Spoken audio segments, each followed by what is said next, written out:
I always thought the worst kind of heartbreak would come from a man. A husband walking out.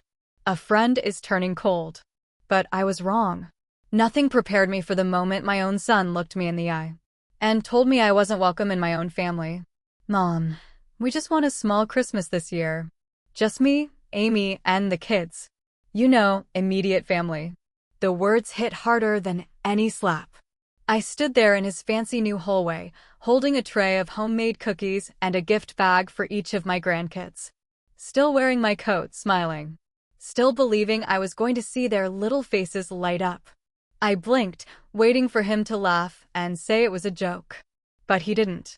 Instead, Amy stepped in behind him with that fake polite smirk she always wore around me. Hope you understand, she added, not making eye contact. It's just, we're trying to keep things simple. Peaceful. Peaceful? I raised that boy through chaos. Through bills, tears, and working 2 shifts to keep food on the table. And now I was the noise? I swallowed the lump in my throat. I see, I said quietly. And I meant it. I saw everything. I turned around, stepped off the porch, and walked back to my car. The wind was sharp, but not as sharp as that moment. As I buckled my seatbelt, I glanced back at the house. The house I bought. The very roof they were building their life under, paid for with the inheritance from my husband. God rest his soul. I never made a fuss. I just wanted to see them happy. But as I sat in that car, something inside me cracked. Not in anger. In clarity. They had forgotten who built their kingdom. And now, I was going to remind them. Not with screaming. Not with begging. But with silence and signatures. I didn't cry on the way home. Not a single tear. I drove in silence, both hands on the wheel, the snow tapping gently against the windshield like a slow, sarcastic applause. I wasn't heartbroken anymore. I was aware. They had finally shown me where I stood. Not just outside their house, but outside their hearts. For years, I had given. First, I gave up my dreams to raise him. Then I gave them the down payment for that house, the very house I was just exiled from. I gave them my late husband's life insurance money to start their little business. And when Amy said she wanted to be a stay-at-home mom, I gave them enough monthly support to make it happen. I gave and gave and gave.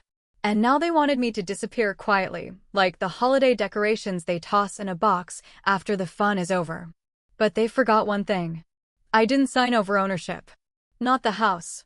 Not the business. Not even the car he drove. My lawyer, Howard, had advised me a year ago. Don't sign anything over, Lorraine. Not unless they earn it. And thank God, for once in my life, I listened. So that night, as I walked back into my quiet little home and took off my coat, I didn't fall apart. I brewed tea. I pulled out the dusty binder where I kept all the papers they never bothered to read. Deed, my name only. Business LLC, majority share, 71% in my name. Car, still registered to me. I sat down with all the documents in front of me like a queen surveying her map before war. But this wouldn't be a loud battle. It would be surgical. Swift. Legal. I made one phone call. Howard? It's time. He paused. They did it. I smiled. Yes. They finally did. I hung up, then turned off my phone. Not because I was avoiding anyone, but because I knew in 2 days they'd be the ones trying to reach me. And I wanted every single call to go unanswered. Christmas Eve. Snow on the driveway. Laughter from down the street. Children playing. Carols in the air. And on one quiet suburban porch, a legal envelope taped to the front door. My son and Amy came home from dinner at her parents' house, arms full of leftover desserts, a few toys for the kids. The twins ran to the door, giggling unaware. But then, they stopped. The front door didn't open. He tried his key again. Once. Twice. Nothing. Amy frowned. Did you lock it wrong? He jiggled the knob harder. Still no give. That's when he noticed it, the bright yellow sticker above the handle. Locks changed by order of owner. He froze. Amy stepped forward and ripped the notice off the door. Another envelope fluttered to the ground. She picked it up, opened it with a shaking hand, and read the top line out loud. Notice of repossession. Property returned to sole owner. Lorraine Bennett. Her mouth dropped. My son snatched it from her and scanned the lines with wide, panicked eyes. He started dialing me immediately. The first call, the second, the fifth. All went unanswered. Then the kids started crying. I want to go inside, one whined. Amy's voice shook. Where are we supposed to sleep tonight? He looked at her, then at the house, then down at the paper again, where it was spelled out clearly. You do not own this house. You are tenants, not title holders. Due to disrespect and breach of familial agreement, all rights have been revoked. Oh, but it didn't stop there. Inside that letter were copies of all the documents they never cared to read: house deed, business ownership, car title. Everything in my name. I hadn't taken revenge. I had simply taken back what was already mine. I imagine they slept at Amy's parents' house that night. Or maybe in a hotel. But the next morning, the calls had tripled. 60 missed calls. From him. From Amy. Even from her mother. Voicemails pleading. Apologies. Excuses. Mom, please. You caught us on a bad day. I didn't mean what I said, we just thought. You don't have to do this. Think of the kids. Oh, I was thinking of the kids. I was thinking how I'd spent years making sure they had warm beds, hot meals, Christmas magic. Only to be told I was too much for the holiday. They wanted peace? Now they had it. Empty, cold, and quiet peace. And I wasn't done yet. By the second day, the messages turned from apologetic to angry. Amy sent one that said, "You're acting insane. You're ruining your family's life for nothing." But I wasn't ruining anything. I was just revealing the cracks that had already been there. You see, when I started pulling back the layers, I found something unexpected. Buried in the business accounts, the ones I still legally had full access to, were some suspicious transfers. $3,000 to a luxury spa. $1,500 to a consulting firm I'd never heard of. Monthly payments to someone listed as L. Harmon. I asked Howard to look deeper. 3 hours later, he called. Lorraine. That L. Harmon? It's a man. A private yoga instructor. And he's not just teaching yoga. My stomach twisted. Amy. I had never trusted her entirely. There was something performative about her warmth, the way she called me Mom only when others were around. So I dug more. Her Instagram was private, but not her sister's. And there, hidden in the background of a photo from last summer, was Amy. In a silk robe. On a hotel balcony.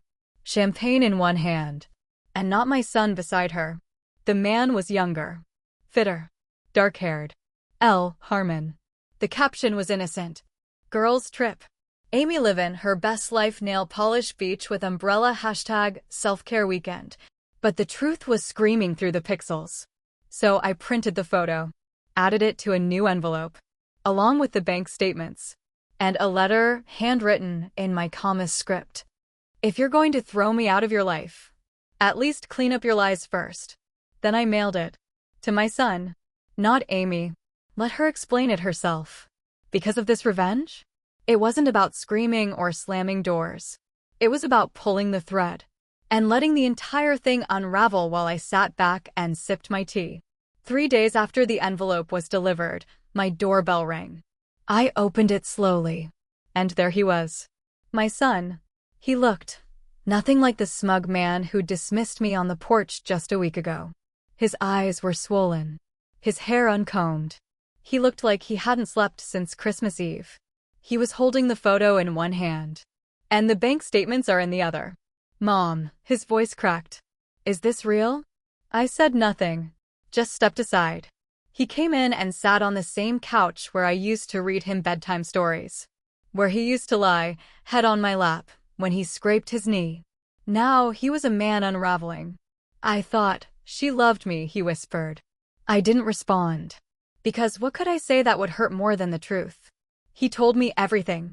How Amy had been distant for months. How he'd assumed it was stress from managing the twins. How she'd been working late often, always after her yoga sessions. And how last night, after I mailed the envelope, she exploded. I told her I saw the photo, and she didn't deny it, Mom. She laughed. Said she was tired of living in a house that wasn't hers, tired of pretending with a man who still clung to his mother. That line, "clung to his mother," stung him more than he expected. But I just nodded. "You threw me out for her," I said softly. "And she didn't even wait a week to throw you out." Tears spilled down his cheeks. "I'm sorry, Mom. I don't know what I was thinking. Amy said you were controlling. She made me feel like I was failing if I didn't choose her first." I stared at him. "That's the thing about manipulation," I said. "It makes you think your protectors are your enemies, until your enemies burn everything down." He put his head in his hands and sobbed like a child. And for the first time in years, I saw not a man, but my son. Broken. Humiliated. And finally, awake. But forgiveness? That wasn't automatic. I handed him a blanket. "You can sleep on the couch tonight. But don't expect things to be like before." He nodded. "I don't deserve it. But thank you for not closing the door forever." I didn't answer. Because some wounds don't heal with apologies. They heal with change. And I wasn't done watching his. The next morning, my phone buzzed. Amy. Calling from an unknown number. I didn't answer. 3 minutes later, a voicemail. I put her on speaker, just loud enough for my son to hear as he sat at the kitchen table, drinking coffee like it was penance.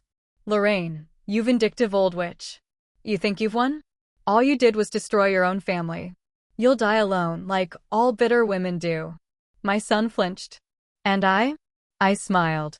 Because you don't get to bury the truth in silk and expect it to stay hidden. Amy was unraveling fast. And I hadn't even played my last card.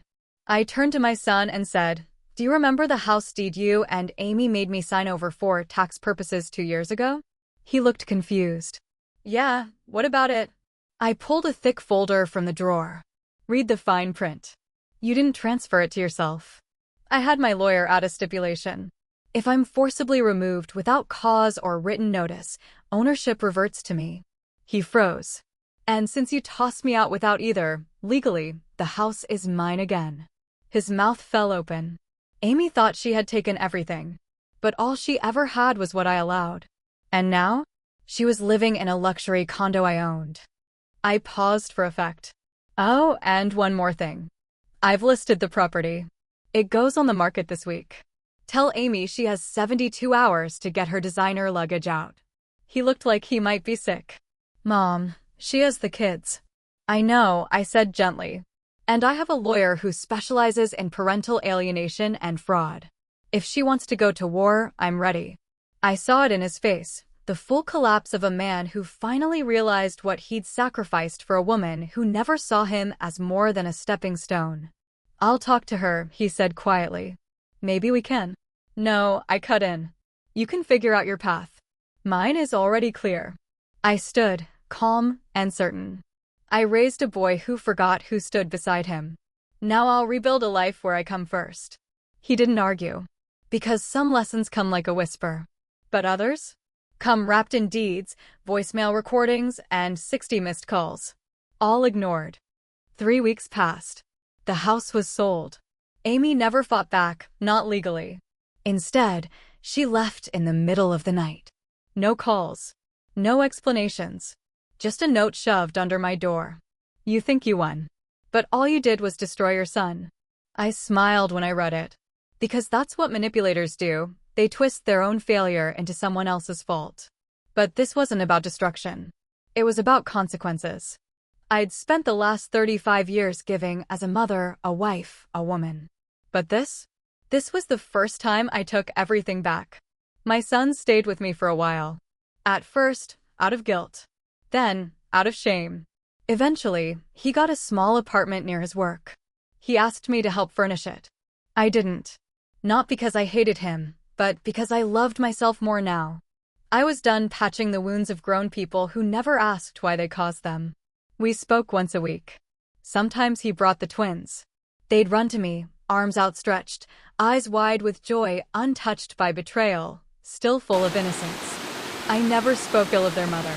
But I never let her back in either. On my birthday, a package arrived. It was from my son. Inside was a framed photo of the 3 of us, Him, the twins, and me at the park, smiling under a golden sunset. And taped to the back? A note in his handwriting. You were always the home. I just forgot how warm it felt. I cried. Not because I needed his apology, but because he finally understood what it meant to earn forgiveness. Now I live in a small lakeside cottage, quiet, surrounded by trees and freedom. No screaming, no manipulation, no cold shoulders at Christmas, just peace. I decorate it how I like.